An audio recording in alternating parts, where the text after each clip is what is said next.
Unbelievably, there are 6 Division 1 conferences that begin with the word big.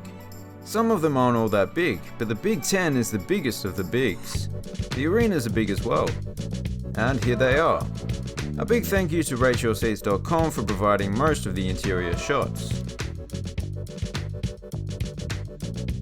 State Farm Center, Illinois Fighting Illini. This distinctive building, which dates back to the 60s, was the largest dome structure in the country at the time of opening. It was also the largest dome structure on its home planet before it made its trip to Earth. No, obviously the space thing was big back then and the architecture reflected that. The venue was given a major renovation several years ago, which added some rather nice luxury suites, screens, seats, and lighting both pointed towards the court and the ceiling. Spectacular. It cost over double what the original construction did, and that's adjusted for inflation, but it was worth it. I love the colour scheme throughout, and who doesn't love a bit of Orange Crush?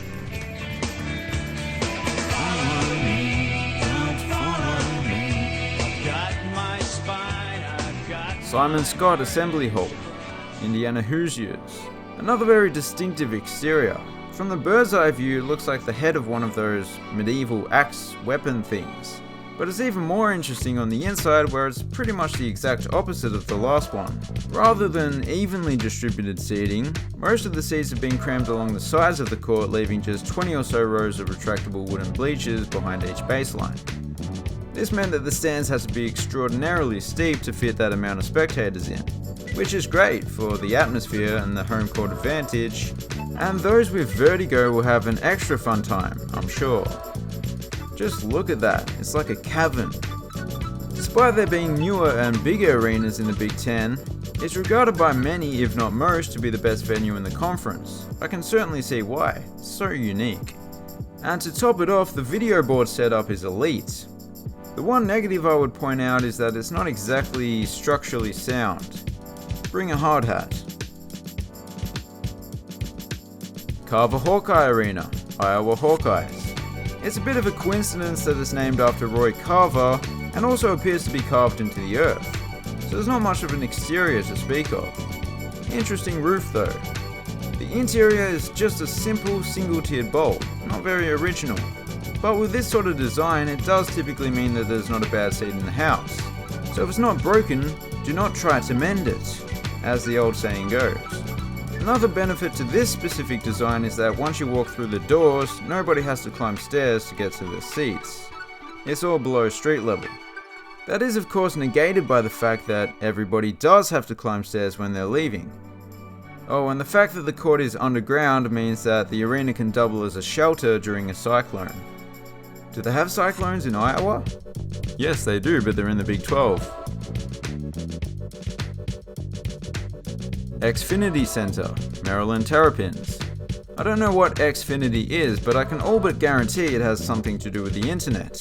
You know it's not going to be Xfinity old-fashioned marmalade, or Xfinity leather goods, or Xfinity laser no, it could be. This is basically the opposite of FedEx Field, which hosts a team from DC, but it's in Maryland.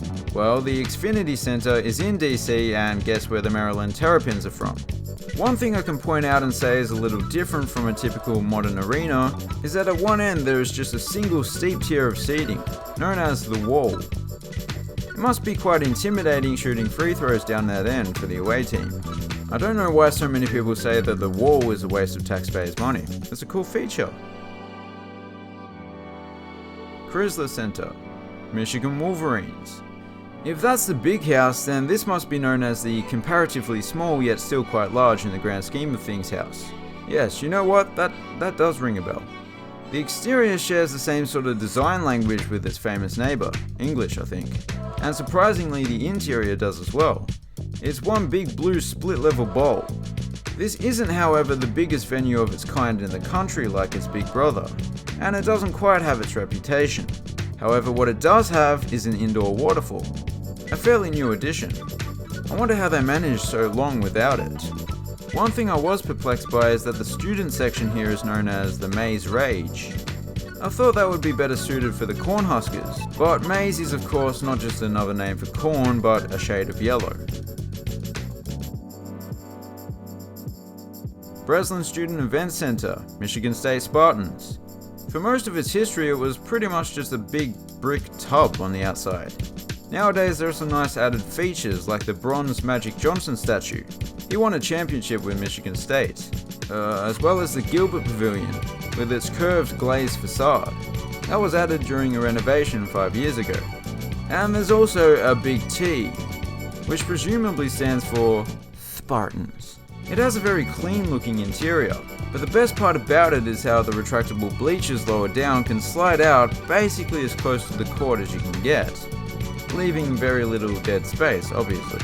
There are also more benches in the top dozen or so rows as well. I don't know why exactly, but there you go. Williams Arena, Minnesota Golden Gophers. It's the oldest venue in the conference, dating back over 90 years, and for the most part it does look like a fairly typical arena from that period.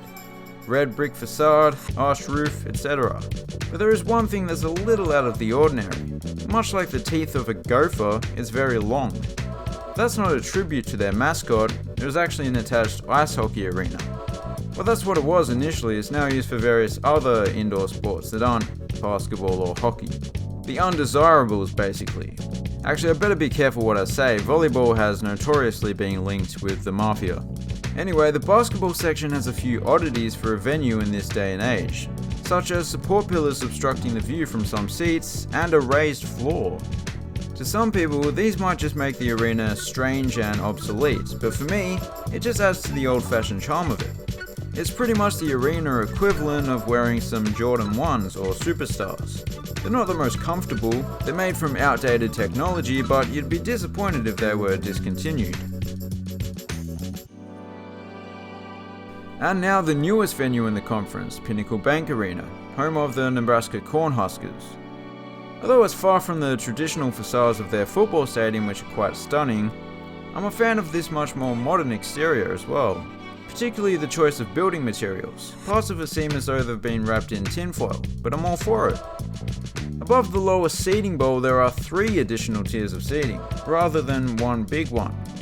This allows for the fans in the nosebleeds to still be right on top of the action. The seating layout is akin to a few NBA arenas actually, including the large amount of luxury suites. The main difference is the chunk taken out at one end. It would have been nice if there was a bit more glass instead of the opaque wall, but I'm nitpicking here, it's a great venue. Welsh Ryan Arena, Northwestern Wildcats. Okay, firstly, it's the 21st century, just call him Ryan, okay? Who cares if he's Welsh? Sandwiched between the Wildcats basketball and football venues is the smallest arena in the conference. Oh, wait a minute, I see. This is Ryan Field. So that must mean that this one is named after a different Ryan. And in order to distinguish between the two, they have denoted the nationality. Okay, that's fair enough. The relatively tiny venue, as you can probably see from the aerial shot, has been expanded from its original form. But not to considerably increase the capacity, it actually reduced it, more so adding amenities, widening concourses, stuff like that. And most importantly, the recent renovation replaced wooden benches with not just chairback seats, but the best of all chairback seats. Purple chairback seats. This is a nice little change up from the big boys. Speaking of which, Value City Arena, Ohio State Buckeyes. It's the biggest in the conference, we're on a roll here. To be honest, the exterior is not really my cup of tea, especially when compared to its football counterpart. It is quite imposing though, I'll give it that. But what it lacks on the outside, well no, it's not the most interesting on the inside either.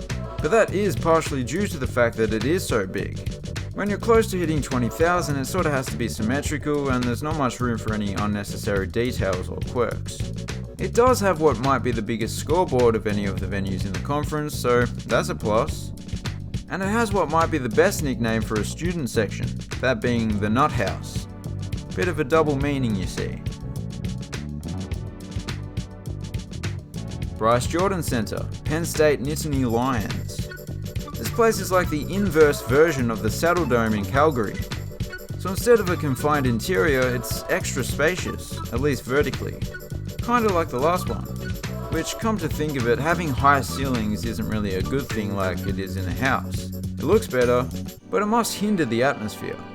The fact that the upper decks are often curtained off doesn't help either. Well, no, the fact that they need to be curtained off due to low attendance, not the curtains themselves. Don't blame the curtains. The floor is also extra spacious, meaning a lot of seats are far from the action, and there are some large gaps at ground level. It's not that bad, but by Big Ten standards, it's lacking in certain areas.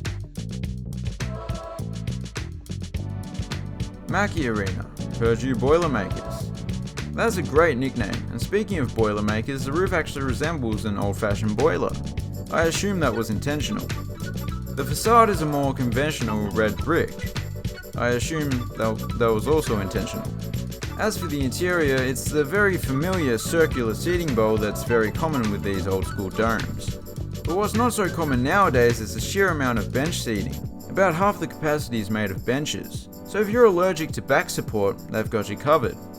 But it does get a lot of praise for its atmosphere, and that's partially due to the aforementioned aluminium roof. Oh, sorry, I always forget Americans pronounce that differently. Aforementioned aluminium roof. Jersey Mike's Arena, Rutgers Scarlet Knights. This is yet another interesting design. No, it's not colourful, there are no ornate decorations or anything like that. What is the shape? A trapezoidal prism, more or less. It doesn't seem like the ideal shape for an arena, but... hang on a second. Jersey Mike's sell subs, don't they? They're missing out on a great opportunity. They could paint the exterior to look like a sub. That would go down a storm, everybody likes sandwiches. Anyway, the court is actually aligned perpendicularly to the longer sides of the exterior, which gives it an odd look on the inside. It also looks a little bare bones and slightly cramped, but apparently the unusual design allows for an even louder atmosphere than its modest capacity would suggest. Kohl Center, Wisconsin Badgers. It's not quite sponsored by Kohl's, the department store, but one of the founders, Herb Kohl, donated about a third of the construction costs, so I think it's probably fair enough that it's named after him. Although it would be the fanciest looking Kohl's there is, it still might cause some confusion, attracting motorists who are driving around looking for some new patio furniture or a scarf. And perhaps that's why it averaged the highest attendance in 2019, averaging just a little under the capacity each game. The seating is made up of a symmetrical triple-tiered seating bowl. There's nothing particularly unique or interesting about it, but it seems like a great venue. And it features a center-hung video board that rivals Ohio's in size. And those were the 14 Big Ten arenas. If you enjoyed the video and you haven't done so already, please consider subscribing. Thanks for watching, have a good one.